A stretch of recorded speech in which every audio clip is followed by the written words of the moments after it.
في سنة 2008 جلست إلى الإمام محمد أختر رضا خان.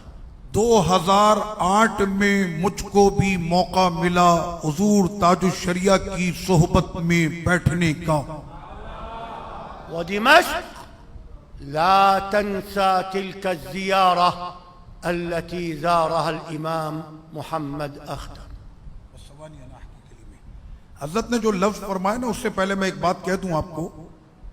جو حضرت نے فرمایا ہے یہ گفتگو ہم نے پہلے بھی کی ہے، لیکن ہم نے کی ہے، یعنی ہمارے پاکستان کے علماء نے کی ہے. مزے کی بات یہ ہے کہ وہی گفتگو کو آج پورے عرب کا بادشاہ بیان کر رہا ہے. اب سنیں حضرت نے کیا فرمایا. پورا دمشق آج تک نہیں بھولا اس سفر کو جب پہلی مرتبہ تاج الشریعہ ہمارے شام دمشق میں آئے تھے. زار الإمام دمشق واستقبل في المطار استقبال الملوك. اور جس وقت میں وہ دمشق ایئرپورٹ پر پہنچے تو ان کا استقبال دمشق ایئرپورٹ پر ایسے کیا جا رہا تھا کہ جیسے کسی ریاست کا عظیم بادشاہ آ رہا ہو. وجاءت علماء الشام الأساتذة والدكاترة والمفتون لاستقبال الإمام في بيته العالي.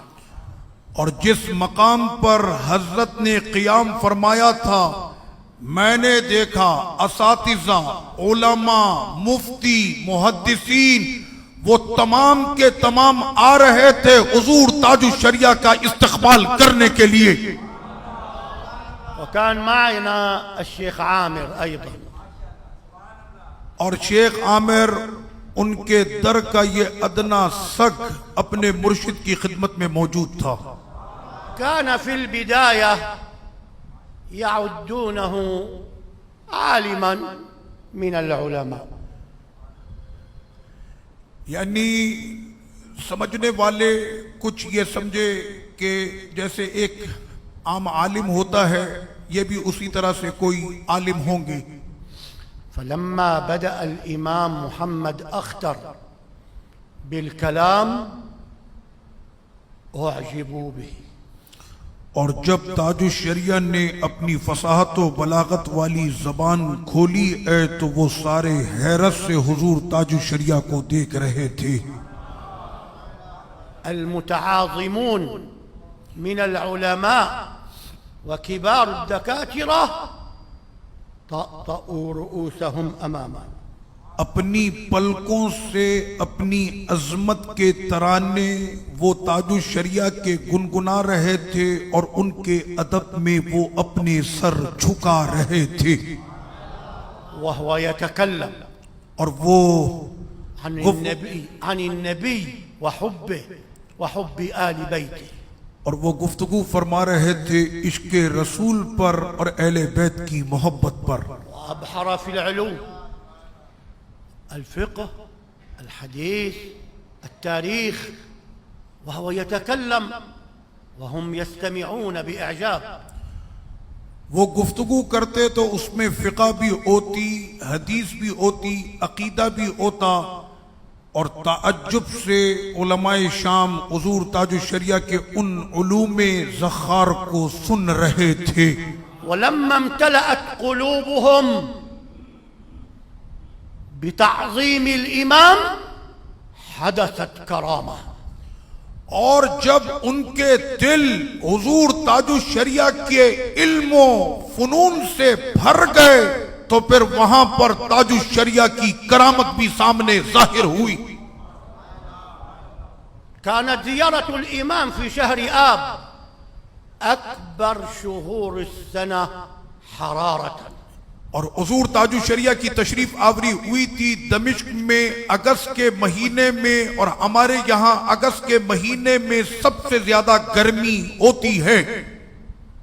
وإذا بالرياح تسري وتذهب حرارة الصيف. تو علماء اکرام یہ محسوس کر رہے تھے کہ تاج الشریعہ کی آمد کے بعد وہ گرمی کی جو لہریں تھیں، ٹھنڈی ہوائیں ان کو دور کر رہی تھیں اور موسم بالکل ٹھنڈا ہو چکا تھا۔ كهذا الهواء البارد الذي يخرج من المكيفات، کہ جیسے ابھی آپ کے اے سی میں سے ٹھنڈی ہوائیں نکل رہی ہیں، حضور تاج الشریعہ کے وجود سے وہ ہوائیں پورے دمشق کو نصیب ہو رہی تھیں۔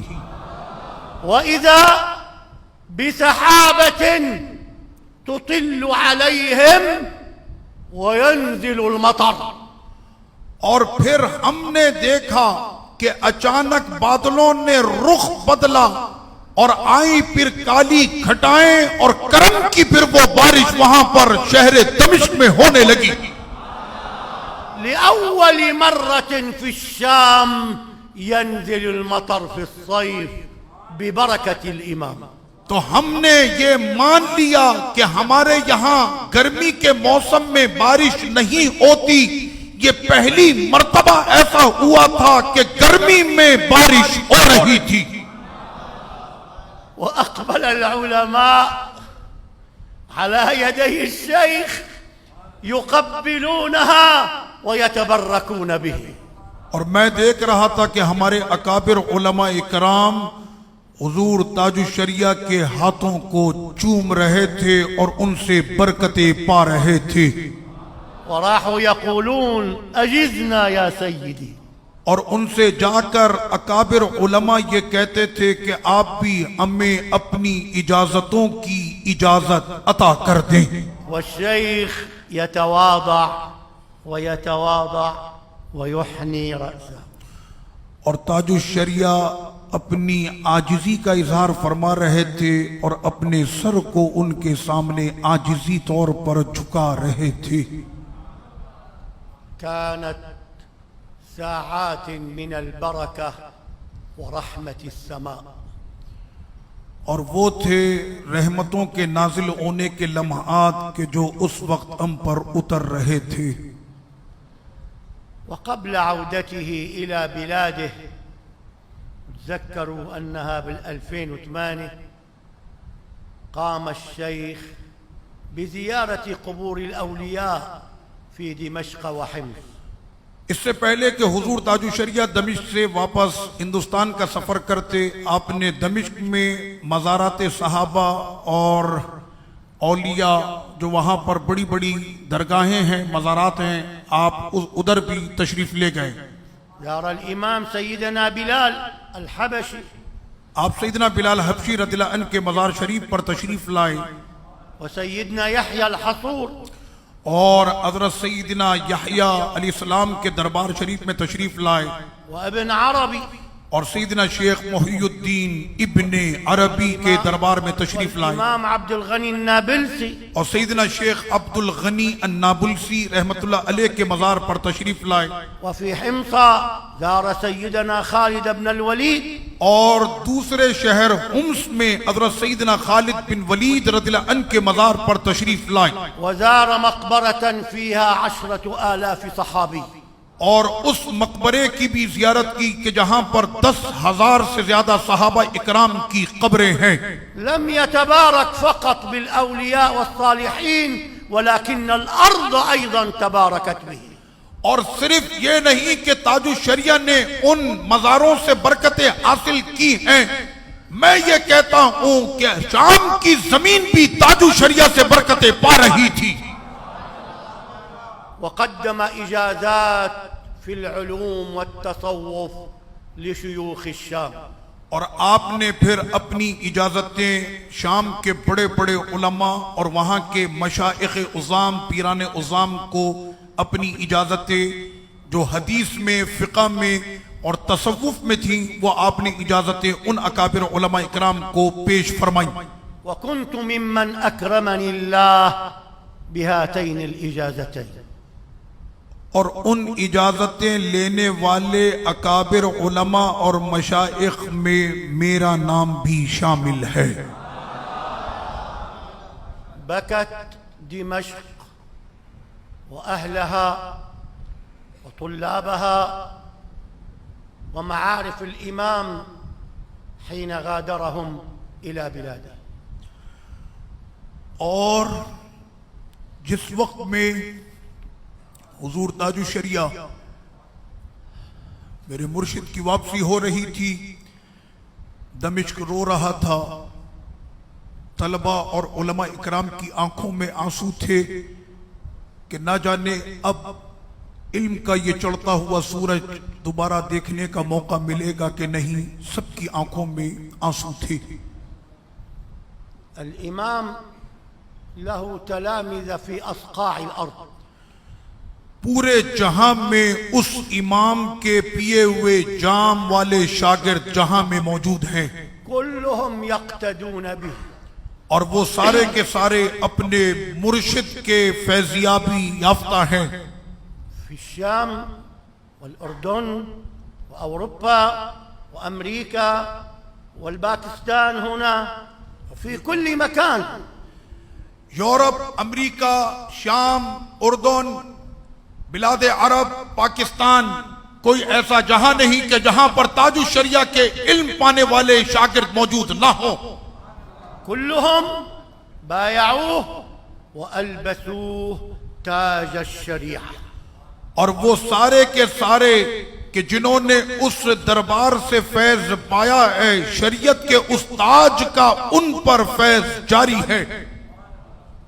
كان يعرف لغات عدة. حضور تاج الشریعہ کئی زبانیں جانتے تھے غير الأردية، اردو کے علاوہ، وكتب فيها وأنشد ديوانا من الأشعار. اور آپ نے اس پر مختلف زبانوں پر کئی کتابیں تحریر فرمائی ہیں. انہی میں سے آپ کا ایک عربی میں دیوان ہے نعتیہ. عندما أنشد المنشد في دمشق من تأليف الإمام فقال: الله الله الله ما لي رب إلا هو. تو جس وقت میں حضور تاج الشریعہ نے دمشق کے اکابر علماء کے سامنے اپنا لکھا ہوا حمدیہ کلام پیش کیا، اللہ اللہ اللہ ما لی رب الا ہو، یہ کلام تاج الشریعہ کا ہے.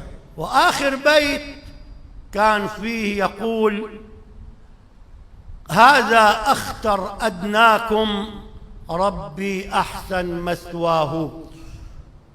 اور جب انہوں نے اپنا اس کلام کا مقطع پیش کیا، ھذا اختر ادناکم، اے میرے مالک تیرا یہ ادنا اختر، کر دے اس کی قبر کو اچھی قبر. فقلت له مداعبا: أنت أخطر أعلاهم ربي أحسن مثواهم. تو اس وقت میں سامنے موجود تھا تو میں نے اسی وقت ان کے اس شعر کے ختم ہوتے ہی میں نے پڑھا کہ آپ اے اختر ادنا نہیں بلکہ آپ ہم سب کے سب سے اعلیٰ ہیں اور آپ کا ٹھکانہ بھی سب سے اعلیٰ ہوگا.